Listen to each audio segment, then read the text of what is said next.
안녕하세요. 오늘도 사연 살롱을 찾아주셔서 감사합니다. 저는 이혼한 지 4년이 되어가는 30대 후반 여성입니다. 저는 현재 친정 부모님과 함께 7살 된 딸아이를 키우고 있고요. 저희 딸이 3살이 되었을 때 이혼했으니까 결혼 생활은 다 합쳐도 5년을 채우지 못했어요. 저는 나름 남편의 조건보다는 사람 됨됨이와 저를 사랑하는 그 마음만 보고 결혼을 결심했었는데 그렇게 돈 앞에서 사람이 좀스러운 인간인지 미처 몰랐죠. 그리고 제가 임신했을 때는 그저 아이와 우리 세 식구 웃는 날만 가득할 줄 알았는데요. 이렇게 볼 거 못 볼 거 다 보고 이혼하게 될 줄 몰랐어요.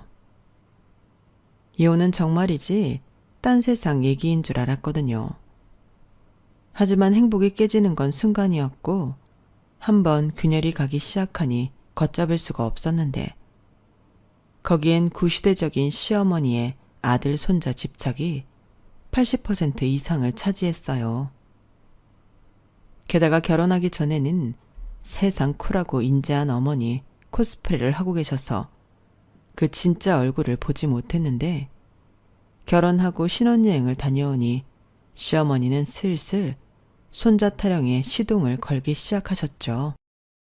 이제 니들 결혼도 했으니 지금부터는 하루라도 빨리 아들 낳을 수 있도록 노력을 해야 한다? 요즘은 뭐 아들 딸이고 평등하다고 하는데 웃기지 말라고 해. 아직은 아들이 최고야. 아들 없으면 재산은 누가 지내주니? 그리고 애 태어나면 엄마 성 따라가? 아니잖아. 아빠 성 따라가는데 아직은 남자가 우리 사회의 중심이지. 어머니도 참 요즘은 꼭 그렇지만도 않아요. 남자보다 잘 나가는 여자들도 얼마나 많은데요. 여자 대통령도 나오는 시대인걸요. 이해 좀 봐. 그래서 너는 그게 보기 좋니? 나도 여자지만 그것처럼 불상사나운 게 없다. 예전에는 여자들이 남자보다 덜 배우고 순종적이었는데 요즘은 여자들도 많이 배워서 쓸데없이 나대는 게 문제야. 음령이 조화를 이뤄야지. 남자는 바깥 세상을, 여자는 집안 단속을. 그게 이치에 맞는 거다. 그러니 너도 이제 시집을 와서 우리 식구가 되었으니 네 남편 내조 잘하고 집안이 잘 굴러갈 수 있도록 최선을 다해서 성심을 써라. 나 참, 저는 시어머니한테 저 말을 들을 때 제가 타임머신을 타고 조선시대로 넘어온 줄 알았어요. 그리고 정말 이상했던 건 제가 남편보다 학벌도 좋고 직업도 좋아 연봉도 높았거든요. 그래서 시어머니가 그 점을 가장 좋아하셨어요. 그런데 이제 와서 저더러 남편 내조에 힘쓰고 아들 낳아 집안일에 성심을 하라니 납득이 되지 않는 태도였고 결혼 전에는 여자도 능력이 있어야 한다고 하셨던 것 같은데 결혼 후에는 여자가 능력이 있어도 남편 길을 꺾으면 안 된다고 하시더군요. 그리고 아이 낳기 전까지는 일해도 되지만 아이를 낳으면 특히 아들을 낳으면 그 아들을 훌륭하게 키워야 하기 때문에 직장을 그만두라고 하셨는데 저런 말까지 들으니 솔직히 임신하는 것부터가 겁이 났어요. 자기 일을 하는 기혼 여성이라면 누구나 걱정하는 경력 단절 때문이었죠. 여기서 부끄럽지만 조금만 제 자랑을 하자면 위에 잠깐 언급했듯 저는 학벌이 남들에 비해 뒤지지 않았거든요. 소위 말하는 스카이 대학 중 한 곳을 나왔고 직업도 백화점에서 파는 화장품 브랜드 중 한 곳의 연구원이었는데 남편보다 당연히 연봉이 높았어요. 저에 비해 전 남편은 중견그룹의 일반 사무직이었는데 사실 이렇게 저희 둘이 만난 것도 용한 일이었지만 성격이 좋다는 이유로 아는 언니에게 소개를 받아 결혼까지 하게 된 케이스였어요. 제 주변에는 조건 좋은 남자들은 많았지만 제가 만난 사람들은 하나같이 지 잘난 맛에 사는 인간들이었고 또 이기적인 부분도 많아 도무지 참고 만날 수가 없었는데 전 남편은 처음부터 끝까지 신사적이었고 매너 좋게 저를 배려해 주는데 뭔가 어른스럽다고 느껴졌어요. 그리고 정식으로 만나기 시작했을 때부터는 항상 늦게까지 일을 하는 저를 위해 도시락도 사다 주고 피곤하지 않냐며 괜찮다고 해도 회사 앞까지 저를 태우러 와서 저를 저희 집 앞까지 데려다 주곤 했는데 그래서 저희 부모님도 자연스럽게 전 남편의 얼굴을 볼 수 있었어요. 거기에 어른을 대할 때 그 예의 바른까지 확인한 저는 이 남자라면 결혼까지 생각해도 되겠다는 확신이 들었는데 그때 제 친한 친구들은 하나같이 야, 너 정도 조건에 뭐가 아쉬워서 중소기업 다니는 남자를 만나? 라며 제 결혼을 뜯어 말렸어요. 하지만 저는 조건보다 사람이 좋아야 한다고 생각했고 전 남편은 제가 만난 남자 중 가장 좋은 사람이라 생각했기 때문에 오히려 그런 말을 하는 친구들에게 실망을 했더랬죠. 아무튼 그런 연유로 하게 된 결혼이었고 시어머니는 저를 보고 이게 웬 떡이냐 싱글벙글하며 좋아하셨는데 결혼을 하자마자 저런 말씀을 하시니 저는 너무 혼란스러웠어요. 하지만 남편은 우리 엄마가 그냥 하는 말이야. 자기는 아들 둘만 낳았으니까 아들이 좋다고 생각하는 거지. 나는 딸도 좋고 아들도 좋아. 우리가 하나만 낳기로 하긴 했지만 이왕이면 아들, 딸 2명 낳을 수 있으면 더 좋지. 라고 말했는데 그때는 저도 시어머니가 그냥 하시는 소리인가 하며 찝찝하지만 신경 쓰지 않으려 했죠.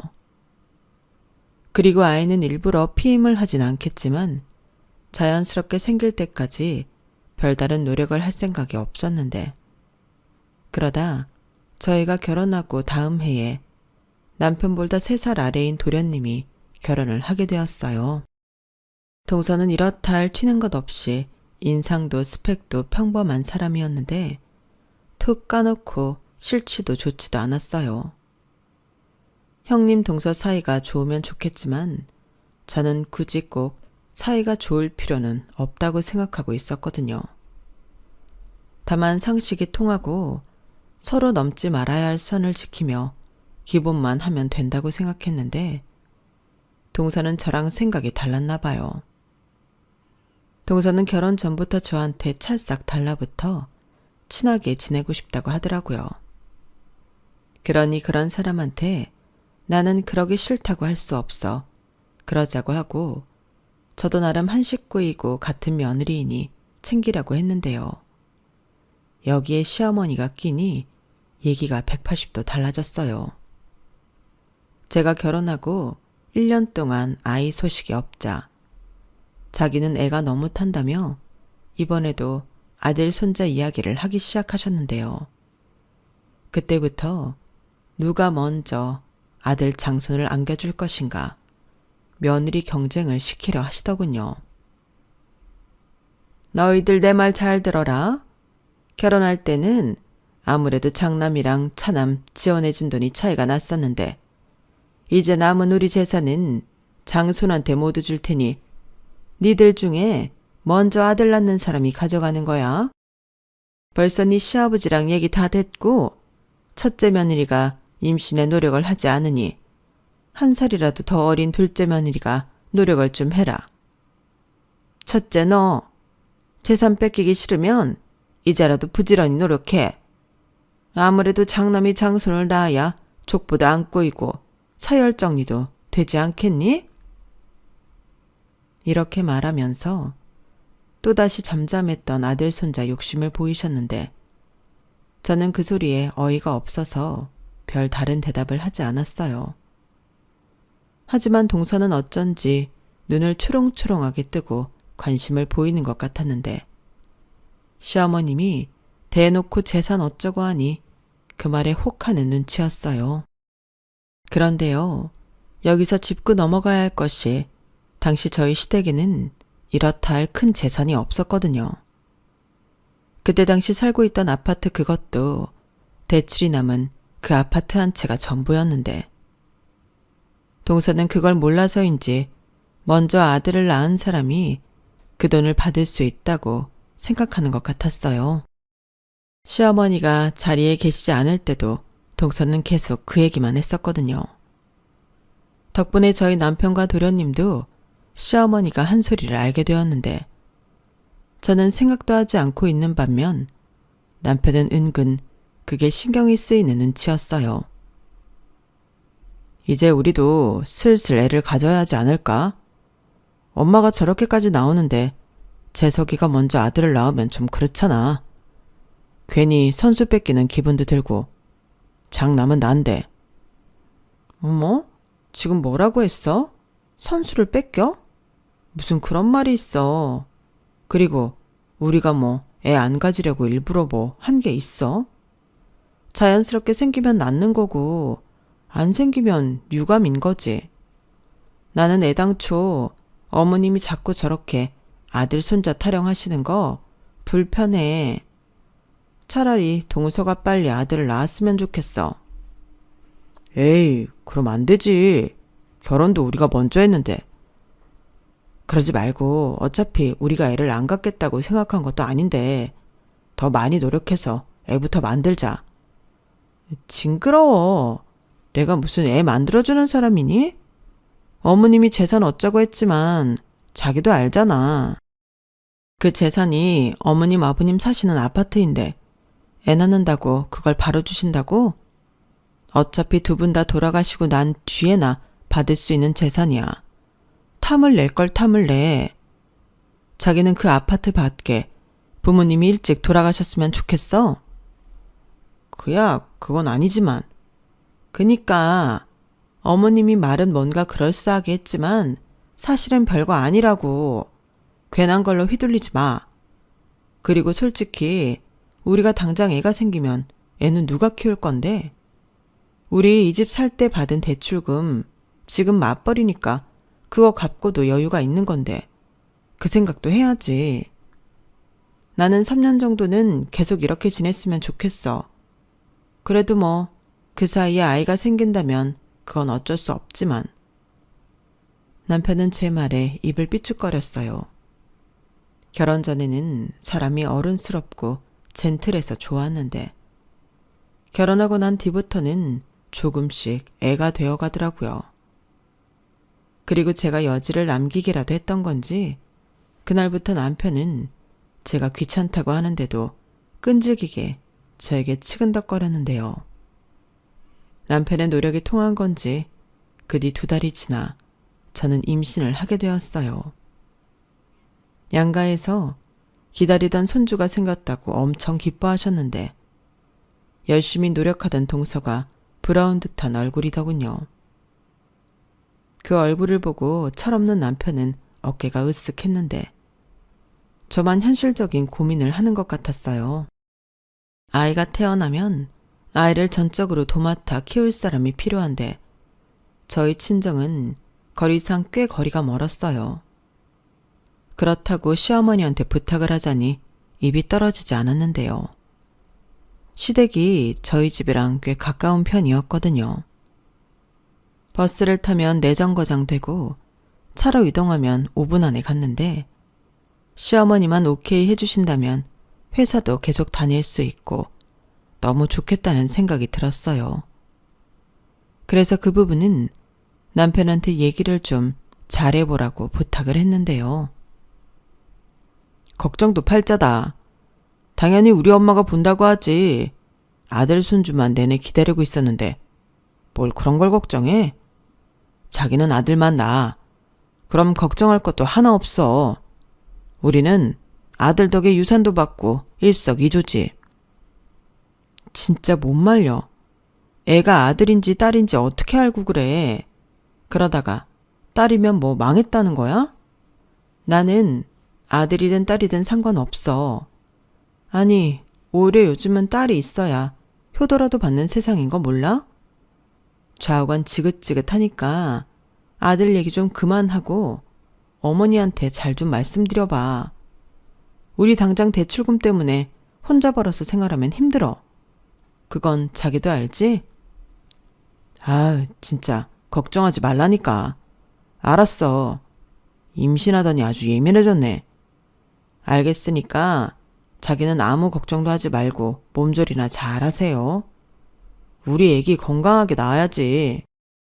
남편은 마치 태어날 아이가 무조건 아들이라고 확신이라도 하듯 좋아서 난리였어요. 그리고 시어머니 역시 당연히 자기가 아들 손주는 봐줘야 하지 않겠냐며 아무런 걱정을 하지 말라고 했는데 그때도 아이 성별을 모르고 있었기에 마음이 좀 무겁긴 했지만 그래도 다행이라고 생각했어요. 솔직히 내심 속으로 태어날 아기가 딸이라고 당신 손녀인데 말을 바꾸진 않으시겠지 하는 안일한 생각이 있었죠. 그런데 뱃속의 아이가 딸이라는 걸 안 순간 시어머니는 180도 다른 태도를 보이셨는데요. 당신은 아들 손자만 봐준다고 했지 딸 손주를 볼 생각이 없으시답니다.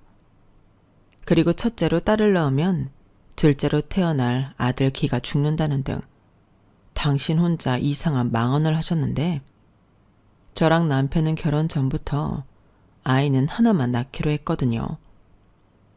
그래서 딸이라는 걸 알았어도 우리는 딸 자식 하나로 끝이라는 생각이 있었는데 시어머니는 무조건 아들을 낳을 때까지 제가 애를 가져야 한다고 생각하시는 눈치였어요. 그리고 딸 가졌다는 이유로 힘들어 죽겠는데 제 편의는 전혀 봐주지 않았는데요. 제가 너무 힘들다고 집안 행사에 빼려고 하면 어디 딸 가진 임산부가 힘들다고 그래? 그런 건 아들이나 가졌을 때 할 수 있는 거야. 그러게 아들을 임신하지 누가 딸을 가지래? 라고 말도 안 되는 소리를 하셨는데 자식 성별을 골라갖는 엄마도 있나요? 그런 말을 듣는데 시어머니한테 오만정이 떨어졌어요. 뭐 원래도 정은 없었지만 문제는 그런 탓에 당장 아이가 태어나면 봐줄 사람을 찾아야 했죠. 하지만 눈을 씻고 찾아봐도 마땅한 사람이 없었고 친정엄마한테 당분간은 부탁할 수 있지만 장기적으로는 부탁할 수 없는 현실에 저랑 남편은 힘들겠지만 누가 회사를 쉬고 아이를 볼지 결정해야 했어요. 솔직히 제가 남편보다 벌이가 좋은데 회사를 그만둔다면 저보다는 남편이 그만두는 게 맞잖아요. 하지만 남편은 절대 그럴 수 없다고 결혼하고 처음으로 저에게 핏대까지 세우며 강하게 얘기를 하더군요. 내가 비록 지금은 자기보다 연봉이 적지만 아이는 자기가 낳는 거잖아. 이렇든 저렇든 애는 엄마 손이 필요하고 출산 휴가도 쓸 건데 그럼 그냥 이참에 자기가 회사 그만두고 애를 키우는 게 낫지. 나도 그러면 좋은데 현실적으로 생각해야지. 나랑 자기랑 매달 가져오는 돈이 100만 원도 넘게 차이가 나는데 그걸 포기하자고? 우리 대출금 생각은 안 해? 애 태어났으니 지금보다 생활비도 더 많이 들어갈 텐데. 몇 년이잖아. 고작 해야 2, 3년 아니야? 자기가 애 보다가 다시 재취업하면 되잖아. 명문대 출신에 대기업 경력 있는데 어디든 못 가겠어? 근데 나는 아니잖아. 나는 지금 경력이 끊기면 어떻게 될지 몰라. 그리고 솔직히 누가 와이프 회사 보내고 남자가 전업을 하냐? 지금이야 자기가 더 잘 나가지만 멀리 봤을 때는 내가 더 벌겠지. 회사들 봐. 대표이사 같은 간부들은 전부 남자잖아. 여자는 출세를 해도 한계가 있다니까. 그리고 우리 엄마 성격 몰라? 내가 남자고 가장인데 내가 회사 그만두고 애 키우고 살림한다고 해봐라. 난리 나지. 당장 이혼하라고 할걸? 그러게 우리 애가 아들이었으면 얼마나 좋았게. 하늘도 무심하시지. 저는 하늘까지 들먹이며 아쉬워하는 남편에게 더는 아무 말도 하고 싶지 않았어요. 아들 갖고 싶다고 사람을 끊임없이 괴롭히더니 이젠 그게 아들이 아닌 딸이라고 태도를 저딴 식으로 바꾸니 같은 이불 덮고 자는 남편이라도 싫어지더라고요. 그리고 이런 고민을 계속하고 있는 제 자신이 엄마로서 자격이 없다는 생각까지 들게 되었는데, 그래서 뭐 아니면 도라는 심정으로 제가 회사를 그만두기로 했어요. 남들은 육아휴직을 쓰면 되지 왜 회사를 그만두냐고 했는데, 그것도 1년 정도지 그 이상을 바랄 수는 없었거든요. 그래서 남편 말대로 내 습하게 어디든 못 가겠냐. 우리 딸을 위해 3년만 고생하자 하는 심정으로 그런 결정을 했는데요. 그렇게 딸아이를 낳았는데 시어머니는 제가 아기 낳은 날 딱 하루만 저희 딸을 보러 오셨어요. 혹시 모르지 않니? 태어났는데 아들일 수도 있고. 저딴 헛된 기대를 하고 오셨는데 딸 손녀인 걸 확인하고 실망하고 댁으로 돌아가셨죠. 그래서 그 어떤 선물이나 축하금도 없었어요. 뭐 기대도 하지 않았는데 저희 부모님은 많이 속상하신 눈치였죠. 그리고 저희 딸이 돌이 되어갈 때까지 딱히 아기가 보고 싶다며 오시거나 연락을 주신 적도 없었는데, 그러다 첫 돌이 되었어요. 당연히 벌이가 줄어 힘들어도 아이가 첫 번째로 맞이하는 생일인 만큼 잘해주고 싶었는데요. 여기서도 시어머님이 이런 제 마음에 찬물을 끼얹으셨어요. 뭐? 돌잔치? 무슨 딸이 돌잔치를 하냐? 어머니, 그게 무슨 말씀이세요? 아들이든 딸이든 돌잔치는 당연히 해줘야지. 태어나서 처음 맞이하는 생일인데요. 나 때는 안 그랬다. 딸은 그냥 미역국이나 먹고 조용히 넘어가고 아들들이나 이만큼 컸다고 잔치하고 그랬어. 뭘 딸까지 돈 들게 그런 잔치를 해주려고 하냐? 너 돈 나만 하니? 지금도 내 아들만 고생하는 거 마음 아파 죽겠는데. 어머니, 그렇게 말씀하시면 저 서운해요. 막말로 제가 더 잘 벌었는데 어머니 아들 전업주부 못 시켜서 제가 하고 있는 거거든요. 그리고 아무리 돈이 없어도 제 자식 돌잔치 해줄 돈은 있어요. 어머, 얘가 왜 이렇게 흥분을 해? 내가 뭐 틀린 말 했니? 아무튼 저는 저희 딸 돌잔치 할 거고요. 어머님은 참석하기 싫으시면 안 하셔도 돼요. 저희 부모님도 계신데 상관없죠 뭐. 너는 왜 말을 그렇게 하니? 나는 그냥 니들이 헛돈을 쓰는 것 같아서 했던 말인데. 저는 더는 시어머니와 이야기할 필요가 없을 것 같아 서운한 티를 팍팍 내며 그 자리에서 일어났어요. 그러자 중간에서 이러지도 저러지도 못하던 남편이 저를 따라 나왔는데, 이왕 어른이니 말을 좋게 하지 왜 그렇게 감정적으로 구냐며 핀잔을 주더군요. 내가 괜히 그래? 그리고 그 말 듣고 서운한 사람은 나밖에 없는 거지? 자기는 내 아빠인데 저런 말을 듣고 어떻게 가만히 있어? 자기도 우리 애가 아들이 아니라서 잔치 같은 거 필요 없다고 생각하는 거야? 누가 그렇대? 나는 그냥 우리 엄마는 원래 저런 사람이잖아. 이젠 자기도 알 건 다 아는데 굳이 사람 성질을 건드리나 싶어서 그래. 나도 당연히 우리 딸 돌잔치 해야 한다고 생각하지. 남편은 제가 도끼 눈을 뜨고 달려드니 자기도 큰 싸움 만들고 싶지 않다는 듯 한 걸음 물러났어요. 그리고 저는 일부러 비용은 들더라도 예쁘고 좋은 파티룸을 빌려 호화롭게 돌잔치를 진행했는데요. 저희 친정 부모님은 연신 아이 안고 사진 찍고 행복해 하신 반면 시어머니는 입이 대빨 나오셨어요. 하지만 저희 부모님이 계시니 자기도 눈치가 보여 저희 딸을 예뻐하는 척은 하셨는데, 그날 하필 동서가 임신했다며 남의 잔칫날에 자기 임신 테스트기와 아기 초음파 사진을 가지고 왔더군요. 그 탓에 저희 시어머니는 생일인 저희 딸은 안중에 없다는 등 너는 무조건 아들을 낳아야 한다며 자기 레퍼토리를 또 시작하셨는데 저랑 다르게 동서는 그걸 싫어하지 않고 자기도 무조건 아들을 낳고 싶다고 알랑방귀를 뀌었어요. 태몽도 딱 아들 태몽이라나요?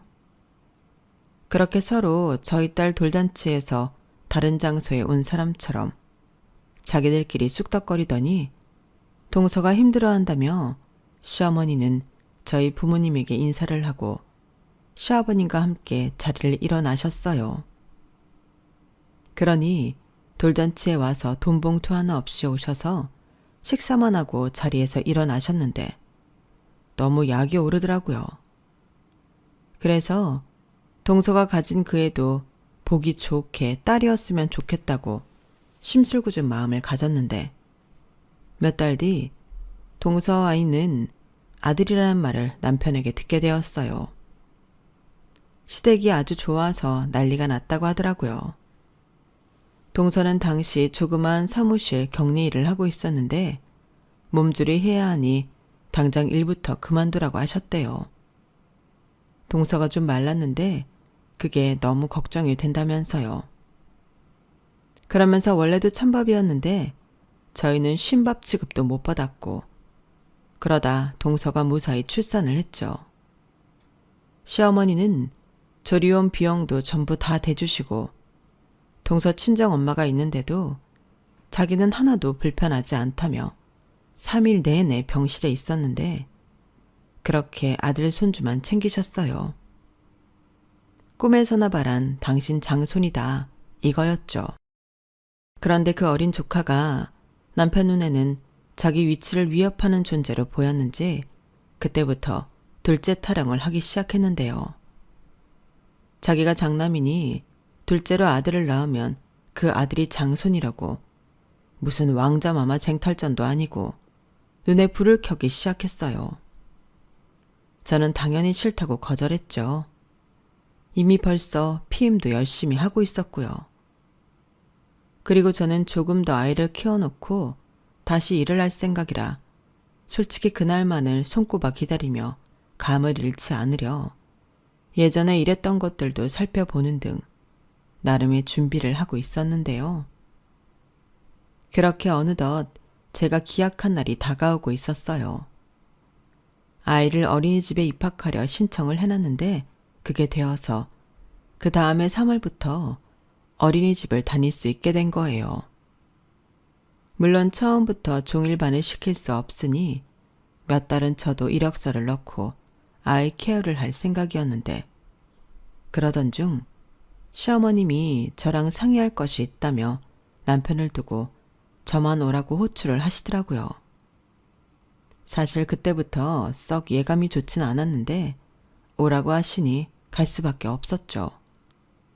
그리고 제가 시댁에 저희 딸과 함께 도착하니 동서도 시조카를 데리고 와 있었는데 시어머님이 저를 보자마자 대뜸 이렇게 말씀하시더군요. 어서 와라. 피차 바쁘니 본론부터 말아마. 네가 우리 장손을 좀 맡아줘야겠다. 네?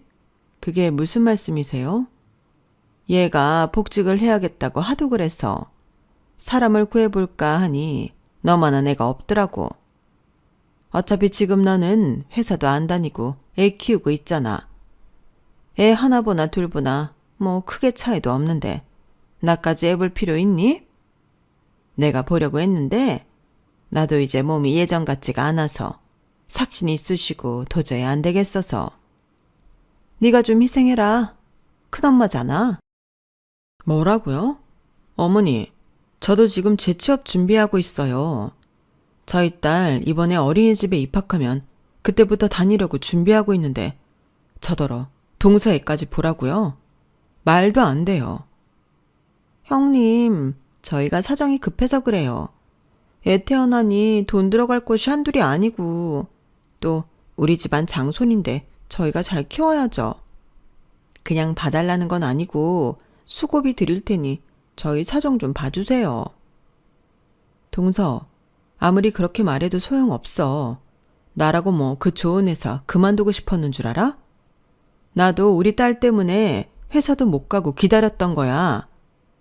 그런데 이제 와서 내 발목을 잡겠다고? 수고비를 무슨 내 연봉만큼 줄 거야? 나 회사 그만두기 전에 어디 다닌 줄은 알지? 형님, 얘는 어디 아들도 못 낳은 게 큰 소리를 쳐. 네가 전에 회사를 어디 다녔든 그게 뭐가 중요해?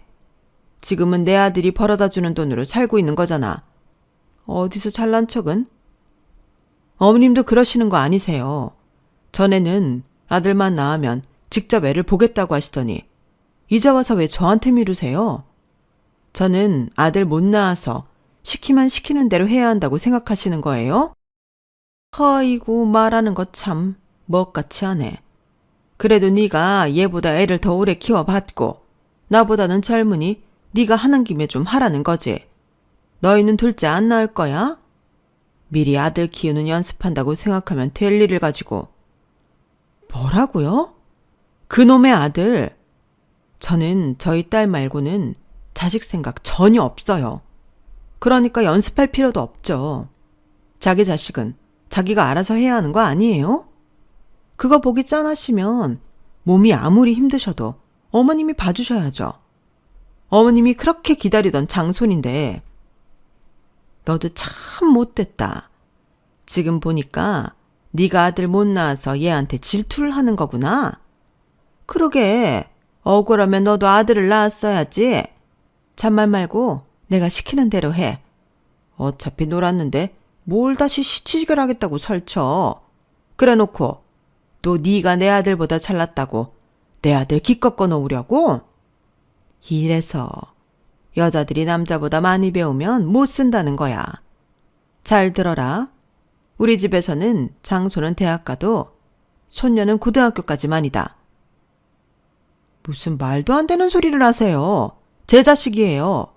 저는 제 자식이 하고 싶다고 하면 대학원은 물론이고 유학까지 보낼 거라고요. 어머님이 왜 이래라 저래라 하세요?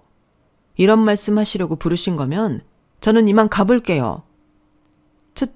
저런 싸가지 없는 것? 형님, 부탁 좀 드려요. 저도 도저히 비빌 곳이 없어서 그렇단 말이에요.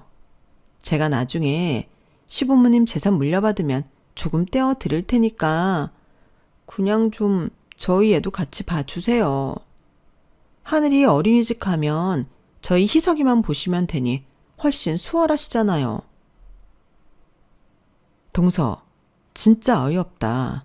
나를 지금 뭘로 보고 내가 그깟 재산 몇 프로 받자고 동서 애를 봐줄 것 같아? 그리고 동서가 모르는 것 같아서 얘기해 주는데 그거 동서가 안 줘도 내가 유산분할 청구 소송할 수 있거든? 그러니까 내가 마음만 먹으면 가져올 수 있는 돈이라는 소리야. 그러니 그 얼마 되도 않는 돈 가지고 몇 프로 떼어준다 생색 그만 내고 내가 그 돈 포기해 줄 테니 동서애는 동서가 봐. 저 말하는 싸가지 좀 보소. 너 지금 말 다 했어? 얼마 되지도 않는 돈? 너 지금 나 면전에 대고 무시했냐? 네, 어머니도 저 앞에 두고 막말하시는데 저는 하면 안 되는 거였어요? 저는 어머님이 하도 할 말 못할 말 다 하셔서 저도 해도 되는 줄 알았어요. 야, 너 내가 말로만 하니까 내가 맘만 하냐? 맏며느리가 되어가지고 아들도 못 낳는 주제에 그래도 내가 며느리 대접을 해주고 있건만 뭐가 어쩌고 저째? 이래서 집안에 여자가 잘 들어와야 하는 건데 너 때문에 집안이 시끄러워진다. 내가 이 꼴 보려고 니들 결혼할 때 내 피 같은 5천만 원을 해준 줄 알아? 너 계속 그렇게 떠들어댈 거면 그때 우리가 해준 5천만 원 도로 내놔라. 그 돈 내놓을 거 아니면 일할 생각하지도 말고 우리 장손이나 잘 키워. 싫어요. 그리고 제 마음이 이런데 저한테 그 귀한 장손 맡기실 수 있으시겠어요? 제가 어떻게 할 줄 알고요? 저 이만 가볼게요. 저는 뒤통수가 따가웠지만 서둘러 그 집구석을 나왔어요. 그리고 속으로 내가 다시는 이 집에 발을 들여놓나 보라고. 시댁과 연애 끈을 다짐을 했는데 그날 저녁 남편이 자기 엄마한테 전화를 받았는지 얼굴이 시뻘개져서는 다짜고짜 저한테 삿대질까지 하며 따지기 시작했어요. 도대체 낮에 우리 집에 가서 뭔 짓을 하고 온 거야? 왜? 이미 다 듣고 온 것 같은데 뭘 굳이 물어봐? 네가 미쳤구나. 위아래가 있는데 어떻게 며느리가 시어머니한테 막말을 할 수가 있어? 내가 들어봤는데 틀린 말도 없던데. 틀린 말이 없다고? 그럼 어머님이 하신 말이 전부 맞는 말이라는 거야? 미친 건 내가 아니라 당신이네. 아니, 사람이 왜 이렇게 변했어?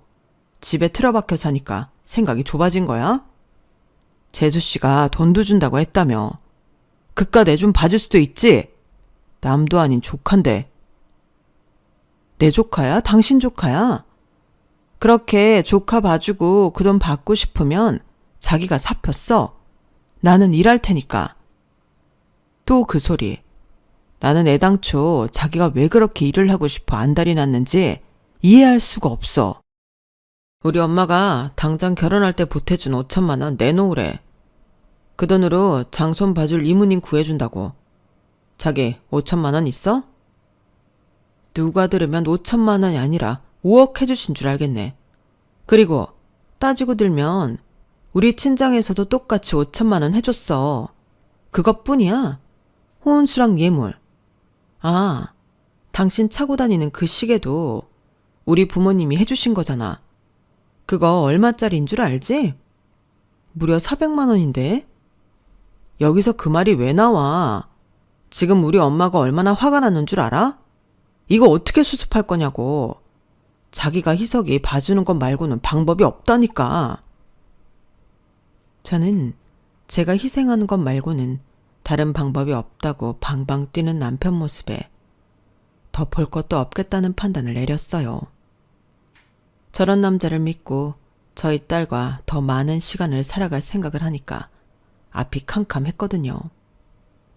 그리고 시어머님이 돈을 다시 내놓으라고 하셨으니 이참에 돈이랑 그 아들이랑 같이 드리면 되겠다는 생각이 들었는데 그 생각을 하니 짜증나고 복잡하던 속이 시원해지고 평온해졌어요. 이 인간이랑 갈라서면 더 이상 안 보고 안 들을 말들이잖아요. 그래서 더 지체할 것도 없이 시어머니한테 돈 돌려드리고 우리는 이혼하자고 말했어요. 그러면서 아까 언급했듯 우리 친정에서도 해준 것이 상당하니 그것도 똑같이 돌려달라고 했는데요. 일단 그 시계부터 풀라고 했죠. 참고로 남편이 그 시계를 엄청 좋아해요. 자기는 명품이라고 가진 것이 하나도 없었는데 장모님한테 그 선물을 받고 하루도 차지 않은 날이 없을 정도였거든요.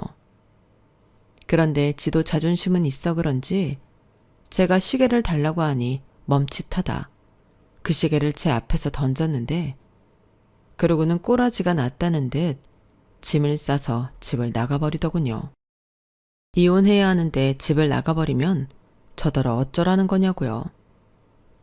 하지만 저는 남편이 있든 없든 생각이 확고했기 때문에 변호사 사무실 찾아다니며 상담을 받았고 한 사무장님에게서 시어머님의 부당한 대우가 이혼 사유에 해당될 수 있다는 말에 소송을 진행하기로 했는데요. 거기에 딸 손녀니까 미련도 없을 것 같아 친권, 양육권 전부 제가 가져오는 걸로 하고 아이가 성인이 될 때까지 100만 원의 양육비 지급을 조건을 달았어요. 그런데 소송이 진행되는 와중에 남편에게서 황당한 소리를 또 듣게 되었는데요. 친권은 줄 건데 왜 자기가 양육비를 줘야 하냐고 저한테 따져 묻더라고요. 그래서 그건 나한테 따지지 말고 니네 변호사한테 따지라고 소리를 지르고 전화를 끊어버렸는데 친권을 포기한다고 애 아빠가 남이 되는 건 아니잖아요. 그런데 이 인간은 친권을 포기하면 저희 딸과도 남이 되는 줄 알고 있는 것 같았어요. 물론 제가 전담해서 키울 거라 아빠의 존재가 필요하진 않았지만 그래도 자기도 부모인데 저렇게 손쉽게 저희 딸과 연을 끊을 생각을 하고 있다는 것이 제 입장에서는 너무 화가 났어요. 그리고 소송은 시간이 좀 걸리긴 했지만 저희 요구 조건이 전부 수용된 채로 끝이 났는데 재산분할은 똑같이 반반씩 하고 혼수로 해온 물건들은 전부 제가 가져가는 걸로 합의를 봤어요. 뭐 말이 합의지 남편이 더럽고 치사하다며 네 마음대로 하라는 식이었는데 제가 억지를 부리는 게 아니니 저는 당당하게 제 권리를 주장했죠.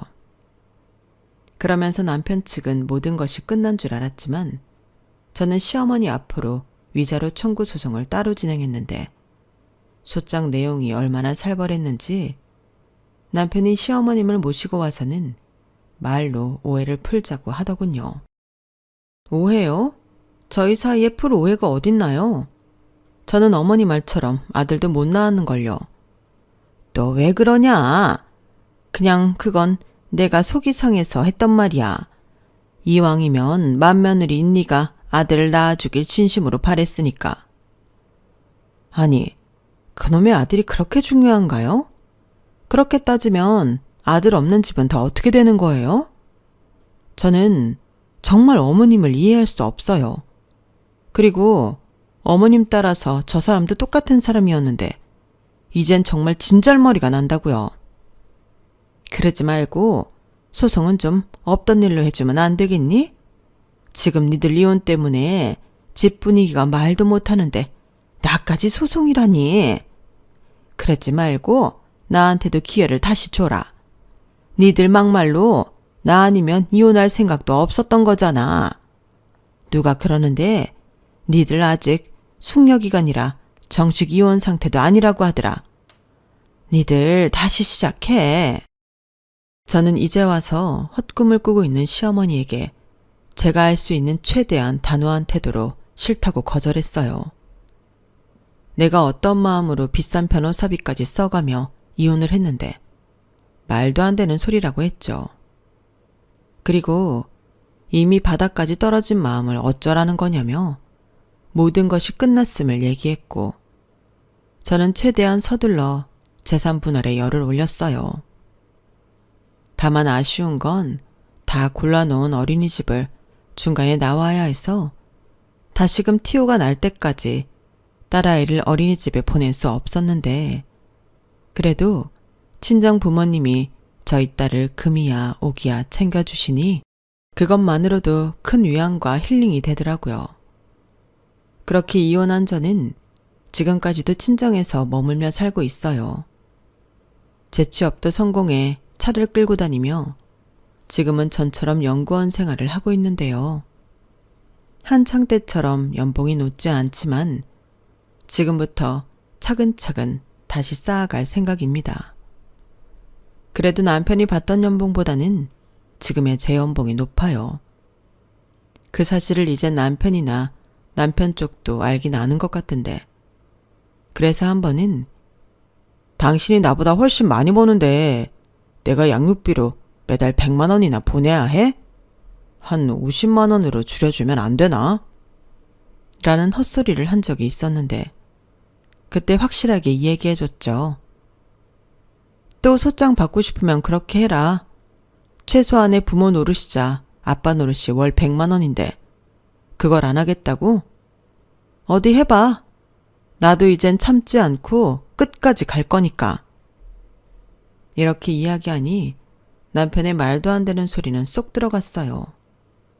그리고 동서 아들은 죽이 되든 밥이 되든 시어머니가 보고 있는 것 같은데 동서랑 맨날 싸운다고 하네요. 아이 보는 게 보통 일은 아니니까요. 거기에 도련님은 어차피 나중에 줄 재산 지금 주면 안 되냐고 벌써부터 자기 아들 놓고 돈 욕심을 부린다고 하는데 이거야말로 시어머님 당신이 판 무덤에 자신이 묻히게 된 상황이죠. 그리고 그 얘기를 미주알 고주알 저에게 전달하는 전남편 마음도 저는 이해가 가지 않는데 여기서 중요한 건 이제는 더 이상 그 집안 일에 제가 휘둘릴 일이 없다는 겁니다. 현재는 회사가 좀 멀다는 것 말고는 아무런 불만이 없어요. 저희 엄마가 저희 딸 케어도 거의 전담해서 해주시고 그 덕에 저는 제 일을 열심히 할 수 있게 되었으니 제가 너무 감사할 수밖에 없죠. 그래서 언젠가는, 아니 평생 동안 저희 부모님에게 효도해야 한다는 생각을 갖고 있는데요. 딸 자식 때문에 고생하셨지만 앞으로 자식 때문에 호강할 수 있도록 앞으로도 최선을 다할 생각입니다. 그리고 더불어 저도 시어머니 때문에라도 제 딸을 보란 듯이 잘 키우고 싶은 마음인데요. 시어머니한테 똑똑히 보여주고 싶어요. 아들 손자가 아니라도 충분히 성공할 수 있다는 걸요. 물론 거기에 저희 딸의 행복도 포함되어야 하겠지만 저는 제 능력이 닿는 한 저희 딸에게 모든 것을 지원해 줄 생각입니다. 제가 부모가 되니 자식 일이라면 뭐든 다 해주고 싶은 그 마음이 뭔 줄 알겠더라고요. 그런데 딸이라는 이유로 대학을 보낼 생각을 하지 말라니. 저는 지금도 시어머니가 했던 말을 떠올리면 절로 콧방귀가 나오는데 공부의 성별 따위가 뭐가 중요하죠? 정작 당신 아들은 저보다 못한 인생을 살고 있는데요. 그래서 모쪼록 그 낡아빠진 사고방식이 틀렸다는 걸 톡톡히 보여주고 싶은데 그러기 위해서라도 저부터 최선을 다해 열심히 제 능력을 발휘하며 살아가야 할 것 같아요. 그리고 제가 다시 일을 하면서 느끼는 것이 꽤 있는데요.